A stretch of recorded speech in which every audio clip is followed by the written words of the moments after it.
और सबसे पहले इस वक्त की अहम खबर के साथ शुरुआत करते हैं। मैं हूं दिनेश गौतम, नमस्कार। और सीएम योगी का राहुल गांधी पर बड़ा बयान सामने आया है। योगी ने राहुल को एक्सीडेंटल हिंदू बताया है। 2014 में जनता ने भाई बहन की जोड़ी को हराया। योगी ने कहा 2017 में यूपी की जनता ने 2 लड़कों को हराया। आईटी रेड पर बोले सीएम योगी आदित्यनाथ, आयकर विभाग कभी भी छापा मार सकता है, वो सरकार के अधीन नहीं होता।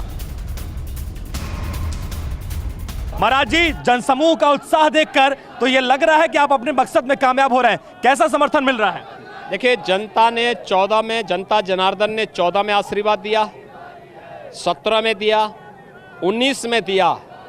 तो जब जो कहा सो करके दिखाया, और मोदी हैं तो मुमकिन है, जब पूरा देश इसको देख रहा है तो यूपी की जनता उससे वंचित नहीं रहेगी। यूपी की जनता तो आगे आगे चलने वाली जनता है।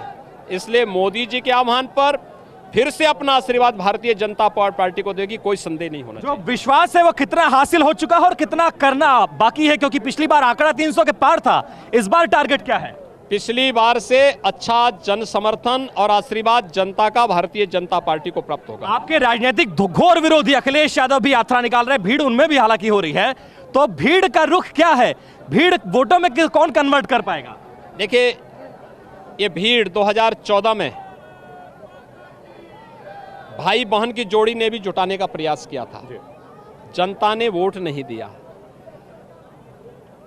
2017 में 2 लड़कों की जोड़ी ने जुटाने का प्रयास किया था, जनता ने ठुकरा दिया। 2019 में बुआ और बबुआ ने जुटाने का प्रयास किया था, जनता ने ठुकरा दिया। जनता का आशीर्वाद, जनता जनार्दन का आशीर्वाद केवल भारतीय जनता पार्टी को है और भारतीय जनता पार्टी को ही वो प्राप्त होगा। आज सबसे अंतिम सवाल, आज सबसे ज्यादा जो चर्चा है वो भाजपा की जन विश्वास यात्रा की चर्चा है, लेकिन उत्तर प्रदेश में एक और चीज की यात्रा हो रही है, वो अखिलेश यादव के करीबियों पर आयकर विभाग की रेड। वो इसके टाइमिंग पर सवाल खड़े कर रहे हैं। टाइमिंग का मतलब तो कभी भी हो सकता है। आयकर विभाग कोई स्टेट गवर्नमेंट के पास है नहीं, वह एक ऑटोनॉमी बॉडी है जो अपना काम करती है पूरे देश के अंदर। रूटीन के छापे देश के अंदर अलग अलग स्थानों पर अलग अलग समय पे पड़ते हैं। आय से अधिक संपत्ति का मामला समाजवादी पार्टी के मुखिया और उनके परिवार का किसने किया था? कांग्रेस के समय हुआ था ना, बीजेपी की सरकार थी भी नहीं। तो आज तो बीजेपी की सरकार को बने हुए 7 साल हो गए, 7.5 साल हो गए हैं। तो कैसे आप कह सकते हैं? लेकिन ये सच है कि ये छापे सपा के यानी सपा के मुखिया के घर नहीं पड़े, लेकिन चोर की दाढ़ी में तिनका। हिंदू और हिंदुत्ववादी पर राहुल गांधी भी सवाल खड़े कर रहे हैं। देखिए, क्या डिफरेंस आप कैसे समझते हैं इसको? देखिए, भारत के अंदर रहने वाला हर व्यक्ति अपने को हिंदू कह सकता है, कोई बात नहीं। लेकिन उनको मालूम होगा, पंडित जवाहरलाल नेहरू ने अपने को कहा था मैं एक्सीडेंटल हिंदू हूं, तो उस एक्सीडेंटल हिंदू में राहुल जी भी हैं, तो इसमें कौन बड़ी बात है? तो ये देखा आपने, जो महत्वपूर्ण बातें हैं आपके लिए एक बार फिर से दोहरा देता हूं, बल्कि सबसे आखिर में जो बात कही गई है उसको फिर से दोहरा देता हूं कि एक्सीडेंटल हिंदू, हालांकि जो भी हिंदुस्तान में रह रहा है वो हिंदू है, लेकिन एक्सीडेंटल हिंदू होने में और हिंदू होने में फ़र्क होता है। उन्होंने ये कहा कि जोड़ियों ने भीड़ जुटाने की कोशिश बहुत की है। कभी भाई बहन की जोड़ी आई, कभी बुआ बबुआ की जोड़ी आई, कभी 2 लड़कों की जोड़ी आई और भीड़ जुटाया। लेकिन भीड़ जुटाने और वोट लेने में फ़र्क होता है। वोट में हमेशा जनता जनार्दन ने भारतीय जनता पार्टी को आशीर्वाद दिया है।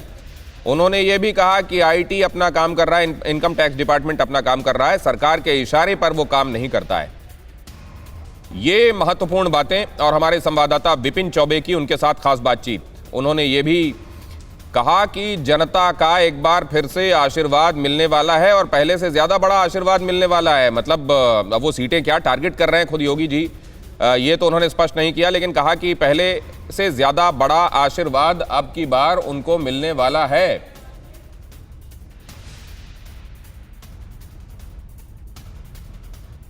ये महत्वपूर्ण है, इस लिहाज से महत्वपूर्ण है क्योंकि ये निश्चित रूप से देखा जा रहा है और इसका कई बार हवाला भी दे चुके हैं अखिलेश यादव कि जो भीड़ आप देख रहे हैं वो भीड़ अपने आप में इस बात का इशारा है कि ये बड़ी एंटी इनकम्बेंसी है और इस बार समाजवादी पार्टी को चांस मिल रहा है। और इधर दूसरी तरफ ये कहा जा रहा है कि भीड़ जुटाने की कोशिश पहले भी की गई है, लेकिन वोट तो भारतीय जनता पार्टी को मिला है। विपिन चौबे हमारे संवाददाता, उनकी एक खास बातचीत आपने देखी, उनका रुख हम कर सकते हैं। विपिन, कई सारी बातें और आखिरकार आखिरी सवाल करके भी आपने बहुत महत्वपूर्ण सवाल कर लिए और इसके लिए आपको बधाई।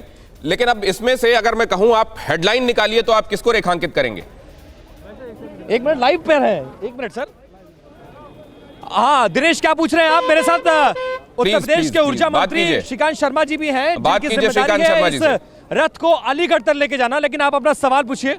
श्रीकांत शर्मा जी अगर आपके साथ हैं, जरा उनसे भी बातचीत कराइए। श्रीकांत जी उत्तर प्रदेश सरकार के बेहद ताकतवर मंत्री, जिनका जिम्मेदारी ब्रज क्षेत्र के, और वो ब्रज क्षेत्र से ही आते हैं। श्रीकांत जी, जिम्मेदारी बड़ी है और चुनौती भी बड़ी है, कैसे देख रहे हैं आप इसको? देखिए, ये हमारा सक्षम नेतृत्व है और चुनौतियों को सफलताओं में तब्दील करना ये हमारे नेतृत्व को बखूबी आता है, क्योंकि हम काम में विश्वास करते हैं। हमारा नारा है सबका साथ, सबका विश्वास, सबका विकास और सबका प्रयास। तो उससे इस नारे को हम लोग चरितार्थ कर रहे हैं। हमने बिना किसी भेदभाव के काम किया है और जनता का आशीर्वाद लेने हम लोग निकले हैं अपने काम के दम पर। लंबे समय से इस प्रदेश को विकास का इंतजार था। हमारी आदरणीय नरेंद्र भाई मोदी जी के नेतृत्व में, हमारी उत्तर प्रदेश सरकार में योगी जी के नेतृत्व में चौमुखी विकास हुआ है। नहीं, लेकिन अगर आप इनसे एक बात मेरा पूछ पाए, एक मेरा सवाल पूछा है कि जन विश्वास, तो क्या विश्वास बाकी टूट गया है क्या? अब देखिए, लोकतंत्र है, टीका टिप्पणी कोई भी कर सकता है, लेकिन ये लोकतांत्रिक तरीका भी है। हमने काम किया है तो हम जनता के बीच में जा रहे हैं, अपने कामों को बता रहे हैं। हमने बिना भेदभाव के बिजली दी, इसमें कहीं कोई सवाल है क्या? कोई सवाल नहीं। हमने बिना किसी भेदभाव के पक्की छत दी, इसमें कोई सवाल है क्या? हमने शौचालय दिए, इसमें कोई सवाल है क्या? हमने बहन बेटियों की सुरक्षा उत्तर प्रदेश में सुनिश्चित की, इस पर कोई सवाल है क्या? आज माफिया उत्तर प्रदेश से भाग रहा है। ठीक है, लेकिन आपके सहयोगी संजय निषाद सवाल उठा रहे हैं कि अखिलेश यादव के करीबियों पर आयकर का छापा पड़ जाता है। वो कहते हैं अधिकारी जो हैं वो ना आरक्षण देने दे रहे हैं, ना सरकार को काम करने दे रहे हैं, सरकार की छवि खराब कर रहे हैं। ऐसे मौके पर आयकर के छापे नहीं मारने चाहिए थे। देखिए, मुझे नहीं पता कौन क्या कह रहा है, लेकिन इस देश में कानून का राज है। अगर कोई कानून का उल्लंघन करेगा तो निश्चित रूप से कानून अपना काम करेगा। अगर आपको कोई आपत्ति है तो इस देश के अंदर अदालतें हैं, ये लोकतंत्र है इसमें, और ये संविधान से चलता है। जो चुनौती किससे मान रहे हैं? अखिलेश यादव भी पूरे दमखम के साथ और भारी भीड़ जुट रही है उनके भी रथ यात्रा में, और उधर कल पदयात्रा निकाल रहे हैं। 2.5 साल बाद अमेठी पहुंचे हैं राहुल गांधी और प्रियंका गांधी। देखिए, लोकतंत्र है, सबको अपनी बात कहने का अधिकार है। हम सरकार में हैं, हमने जो कार्य किए हैं, हम जनता के बीच में जा रहे हैं जनता का आशीर्वाद लेने के लिए, और हम जनता का आशीर्वाद प्राप्त करेंगे। ब्रज क्षेत्र पे खड़े हैं। ब्रज क्षेत्र को लेकर एक हाल ही में ट्वीट हुआ था, वो बड़ा चर्चा में है कि अयोध्या और वाराणसी में भव्य निर्माण जारी है और मथुरा की बारी है। केशव प्रसाद मौर्य जी का ट्वीट था। किस तरह की तैयारी है मथुरा में, ये बताएं श्रीकांत जी, आप तो यहीं से विधायक हैं। हम उत्तर प्रदेश वाले बहुत सौभाग्यशाली हैं कि हमारे पास बाबा विश्वनाथ भी है, हमारे पास मर्यादा पुरुषोत्तम राम भी हैं, हमारे पास भगवान कृष्ण भी हैं, हमारे पास तीर्थों का राजा प्रयागराज भी है। तो हम सौभाग्यशाली हैं। इन सभी स्थानों का विकास हमारी सरकार की प्राथमिकता में है, तो इनका चौमुखी विकास हम लोग कर रहे हैं। पहले इन स्थानों का विकास तो बहुत दूर, इन स्थानों का लोग नाम भी लेना पसंद नहीं करते थे, तो हमारे लिए आस्था के केंद्र हैं, और वोट हम अपने काम के दम पर जनता के बीच में लेने जाते हैं। अंतिम सवाल, राहुल गांधी हिंदू और हिंदुत्ववादी में बड़ा डिफरेंस बता रहे हैं। वो कह रहे हैं कि जो हिंदू होता है वो करोड़ों लोगों के साथ स्नान, प्रधानमंत्री जी के स्नान पर वो चर्चा कर रहे हैं, सवाल उठा रहे हैं, और हिंदुत्ववादी जो होता है वो अकेले स्नान करता है। वो कह रहे हैं योगी जी कहीं फ्रेम में नजर नहीं आए। अखिलेश जी को भी इस बात की बड़ी तकलीफ है, राहुल जी भी इस बात को उठा रहे हैं, कैसे देख रहे हैं आप? देखिए, हम सब लोग, खासतौर से हम जो राहुल जी की बुद्धिमत्ता है उसको प्रणाम करते हैं। वो बहुत बुद्धिमान हैं, और जिस तरह से उन्होंने बताएंगे हिंदू और हिंदुत्ववादी में फर्क क्या है, वो पूछ रहे हैं बार बार आपसे। मुझे लगता है अपनी वो जो उन्होंने परिभाषा दी है, शायद वही उस परिभाषा को और अच्छे से परिभाषित कर सकते हैं। हमारे पास इतना, मुझे लगता है कि हम उनके शब्दों पर कोई और टीका टिप्पणी नहीं करना चाहते। जहाँ तक हिंदुत्व की बात है, वे ऑफ लाइफ है ये। अगर उनको कोई दिक्कत है तो सुप्रीम कोर्ट के आदेश को पढ़ लें, और फिर हमारे काम में आप बिना भेदभाव के हम लोग काम कर रहे हैं। हमने बिना किसी जाति के भेदभाव के, बिना किसी धर्म के भेदभाव के, आज सरकार की जो गरीब कल्याण योजना है वो सब तक, जन जन तक पहुंच रही है। राहुल जी हो, चाहे अखिलेश जी हो, चाहे अन्य लोग हों, इन्होंने जब सरकार में आते हैं तो केवल अपना विकास करते हैं या अपनों का करते हैं। ठीक, अंतिम सवाल ये बताइए, ब्रज क्षेत्र में रथ निकल रहा है, टारगेट क्या है? 65 सीटों तक जा रहे हैं आप लोग, कितनी सीटों का टारगेट लेकर चल रहे हैं? निश्चित रूप से जो हमको 2017 में आशीर्वाद मिला था उससे कहीं और ज्यादा आशीर्वाद जनता हमको दे, ऐसी प्रार्थना हम।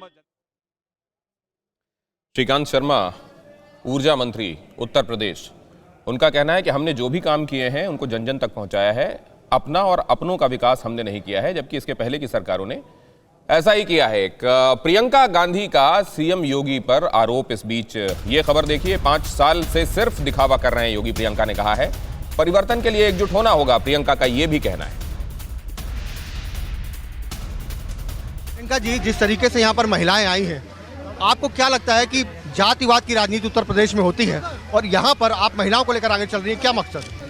मेरा मकसद ये है कि महिलाएं राजनीति बदलें, महिला अपनी शक्ति पहचाने।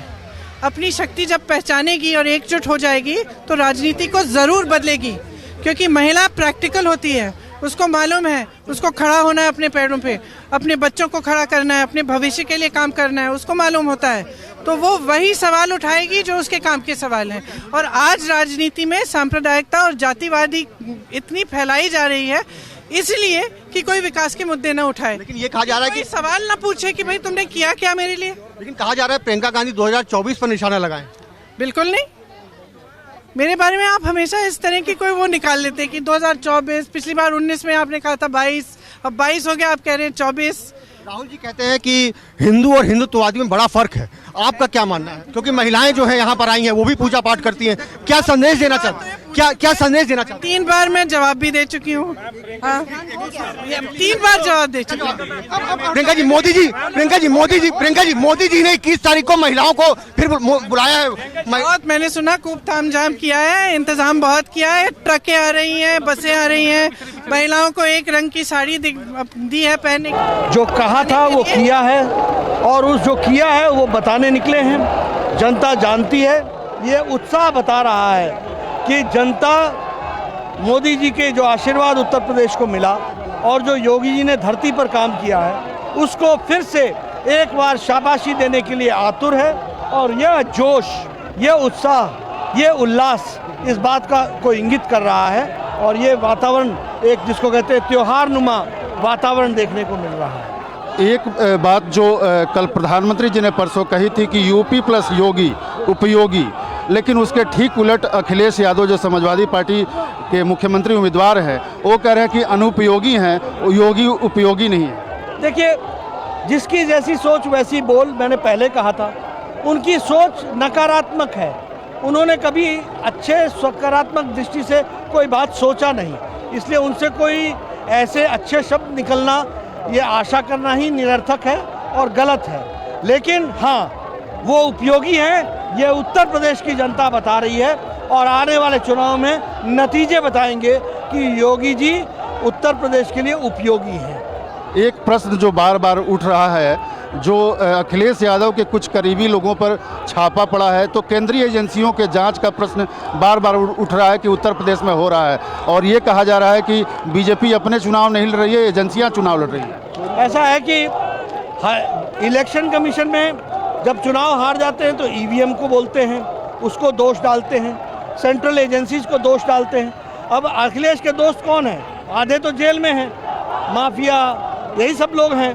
तो ऐसे इस तरीके के केंद्र सरकार के केंद्र की एजेंसीज या स्टेट की एजेंसीज इन लोगों पर एक्शन लेती रहती हैं, वही एक्शन उन पर हो रहा है। आखिरी प्रश्न बस अब खत्म करूंगा कि क्या आपको लगता है कि इस बार उत्तर प्रदेश की जनता जो है पिछला रिकॉर्ड तोड़ेगी या उससे कम होगा? तोड़ेगी, आगे बढ़ेगी। प्रो इनकम्बेंसी दिख रहा है, ये स्पष्ट मैं कहना चाहूँगा। साफ तौर पे कहना है बीजेपी के राष्ट्रीय अध्यक्ष जेपी नड्डा का कि प्रो इनकम्बेंसी है और उत्तर प्रदेश में उनकी सरकार फिर से पूर्ण बहुमत और भारी बहुमत से बनेगी। कैमरामैन गंगा के साथ आमोद राय, TV9 भारतवर्ष। अड़ी सोमवार से शुक्रवार शाम 6 बजे सिर्फ TV9 भारतवर्ष पर।